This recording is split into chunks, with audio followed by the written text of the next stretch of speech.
Hello viewers, আমি ready হয়ে যাইতেছি, একটু মার্কেটে যাইতে হবে। মি অ্যান্ড মামুন আমাদের কিছু গ্রোসারিজ নিতে হবে, মাংস আর কি কি যেন খুচরা খুচরা জিনিস আমার নিজেরই মনে নাই। রেডি একদম ঝকঝক ঝকঝক করতেছে। এরপর স্কুটার নিয়ে আমরা বের হয়ে গেলাম। বের হয়ে আমরা রওনা দিলাম আল জাজিরা সুপার মার্কেটের উদ্দেশ্যে। আমি এবং মামুন মজা করতে করতে আমরা আল জাজিরার দিকে যাচ্ছিলাম। আফটার দ্যাট আমরা মাঝখানে একটু ব্রেক দিয়েছিলাম ক্যাশ আউট করার জন্য, টাকা উইথড্র করার জন্য। দেন আমরা পৌঁছায় গেলাম Al Jazeera super market. Mamun আগে যাচ্ছিল অ্যান্ড আমি পিছনে। আফটার দ্যাট এন্ট্রি করলাম। এন্ট্রি করার পর এই স্পেসটাতে ঢুকে, শুরুতে ঢুকে একটা স্পেস আছে, ওখানে আমরা স্কুটারগুলো রেখে দিই। ওখানে আমি আমার স্কুটারটা রাখলাম, সেটাকে সুন্দরভাবে অফ করে ফেললাম। দেন আমরা ঢুকে গেলাম ভিতরে। এরপর আমরা নিয়ে নিলাম এই লাল ঝুড়ি। এই লাল ঝুড়িতে আমরা যা যা নিই সব কিছু রেখে দিই আর কি, বিল দেওয়ার আগ পর্যন্ত। আফটার দ্যাট মামুন কনফিউজ লাউ নিয়ে। মামুন চিন্তা করতেছিল কোন সাইজের লাউ নিবে, কারণ ও লালার সাথে কথা হয় নাই, মন খারাপ ছিল। দেন কনফিউশন দূর হয়ে গেল, আমরা নিয়ে নিলাম একটা মিডিয়াম সাইজের লাউ। আফটার দ্যাট আমরা চলে গেলাম নাগেটস বা ফ্রাই যে ধরনের মুরগি রেডিমেড পাওয়া যায় ওগুলো দেখার জন্যে।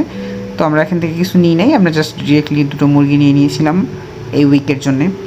দেন আমরা চেক করলাম ডিম। আমরা যে ডিমটা খাই ওইটা ওখানে অ্যাভেলেবেল ছিল না। দেন আমরা চলে গেলাম শাকের সেকশনে। আমরা শাকের সেকশন থেকে দুটো পালং শাক নিলাম, বাট বাসায় এসে রান্না করে বুঝতে পারছি যে ওটা আসলে পালং শাক ছিল না। স্টুপিড। আফটার দ্যাট আমরা রাউন্ড করে করে সকালে নাস্তার জন্য রেডিমেড কিছু নাস্তা নিলাম, যেমন রেডিমেড পরোটা। দেন আমরা দেখতেছিলাম আর কিছু নেওয়া যায় কিনা রেডিমেড, যেটা আমাদের জন্য বর্তমানে কার্যকরী হবে। তারপর আমরা সুন্দর করে এই গলি দিয়ে চেক আউট করতেছিলাম, বের হইতেছিলাম। পরে আবার মামুনের মাথা আসলো কিছু একটা দেখি যে আসছি যেহেতু ঘোরাঘুরি করি।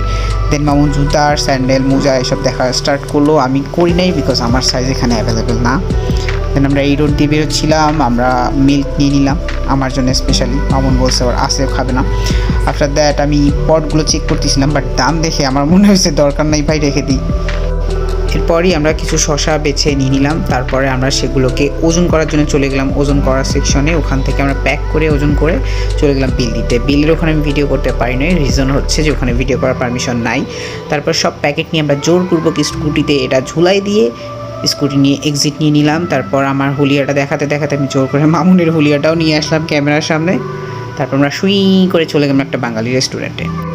সেখানে রেস্টুরেন্ট থেকে একজন আমাদেরকে একটা টেবিলের ব্যবস্থা করে দিল। তারপর আমরা অর্ডার করে দিলাম বাঙালি কিছু স্ন্যাক্স, যা ছিল আলু চপ, সিঙ্গারা এবং কিছু সালাদ।